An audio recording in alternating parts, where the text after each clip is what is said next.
Why Powerlifters Are So Sad, Part 2, as recommended by some of the comments I got from a previous video that was too long.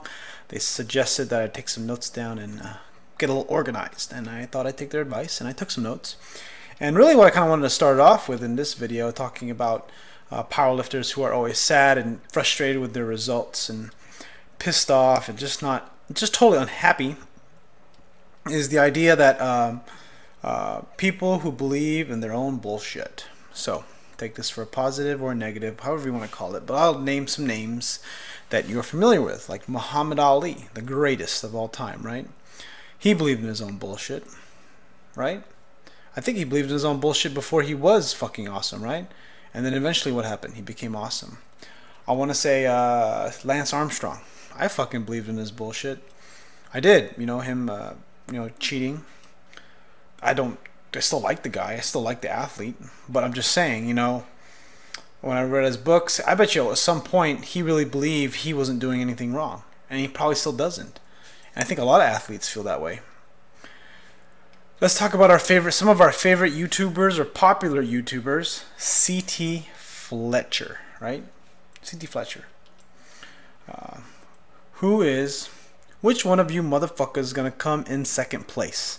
I say that at work. I don't really say it at work, but when I talk to coworkers about competition, I suggest them to say something like that, and they laugh at me. Because some of them don't watch YouTube, they don't watch C.T. Fletcher, and I think it's one of the fucking coolest things you can say. Which one of you motherfuckers is coming in second place? It's the most confident thing you can say, the most cockiest attitude. And the truth is people who are polarizing attract attention, positive and negative. The truth is that the more ups and downs, thumbs ups and thumbs downs you get, sort of the better, because you're attracting attention. And on YouTube, when you're trying to build a channel, you're trying to create a spotlight, right? Jason Blaha is a really good example also, who believes in his own bullshit. Now, am I saying his shit is bullshit? I don't know. I think he's a little cynical. I say a little cynical. He's very cynical in a lot of stuff, in my opinion. But the way he talks and his kind of very pragmatic view has kind of shaped some of the way I think about things when it comes to training, or when it comes to kind of what I see in the media and magazines. And I'm like, yeah, maybe these people that are in magazines are like taking a shitload of stuff. What's the exception, not the rule, right? People who are ripped and shredded that don't take anything. And this kind of full circle back to what I talked about before in the previous video about sad powerlifters, is that they believe in their own bullshit. They believe that what they did was not good enough.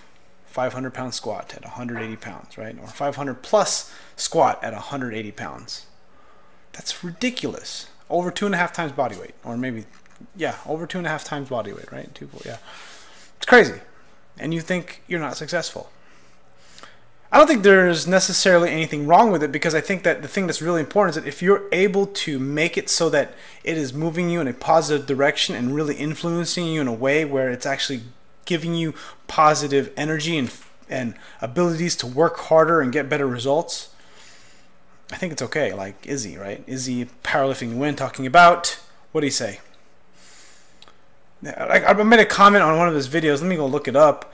He said, what did he say? He said, like, this is like, okay, I gotta pull it up. Sorry, guys. See, I didn't even know what I was gonna say here, but he said, like,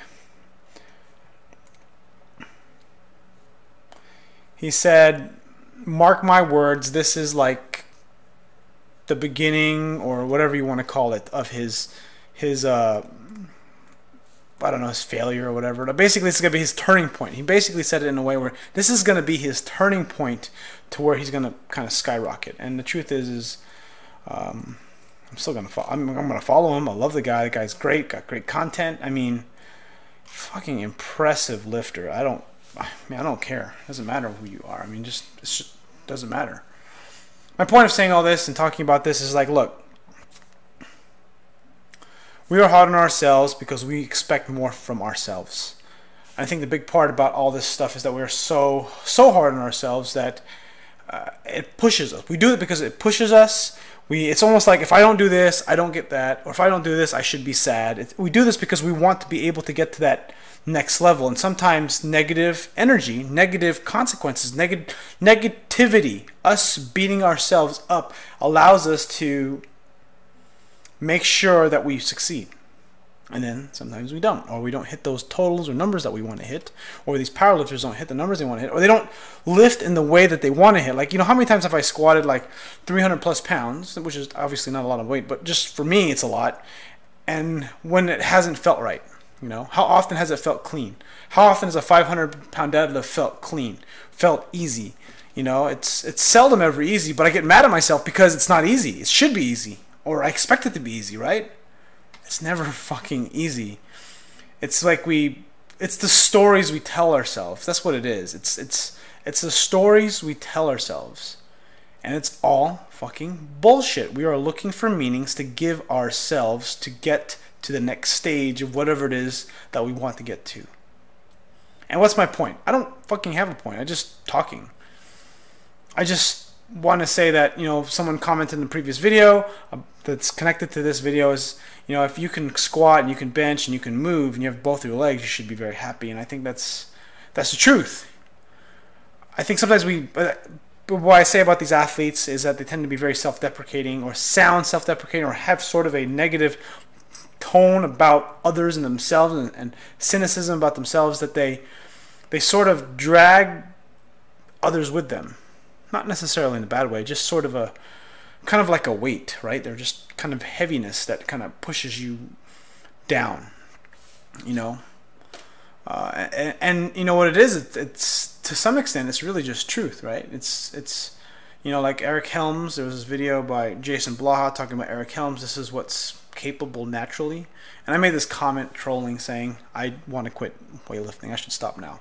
Because by any means, by any stretch of the imagination, when you look at what I grew up watching, Muscle Fitness magazine, right? I look at this stuff and guys are ripped and shredded. This is what I think I'm going to look like in the next 6 weeks, right? If I take Xenadrin. And you got, you know, Eric Helms, who's like, looks better than me, but I want to get better than that, right? Or at least part of me does. But the truth about it is, I'm older now, and I don't nearly give a shit as much as I used to. And that's another thing, going off on another tangent here, is that that's probably the best part about the thing you love most about your favorite YouTubers, and one of the things I love the most is fucking people who don't fucking care. But the truth is they do care, but it's like the stuff that they don't fucking care about is stuff that you wish you didn't care so much about. You wish it didn't fucking bother you so much. You know? You wish it just didn't bother you so much. It's crazy. We believe in our own bullshit, and I think, and I know that if you can bullshit yourself into believing that you're the best, you'll get pretty fucking close. That's all I got.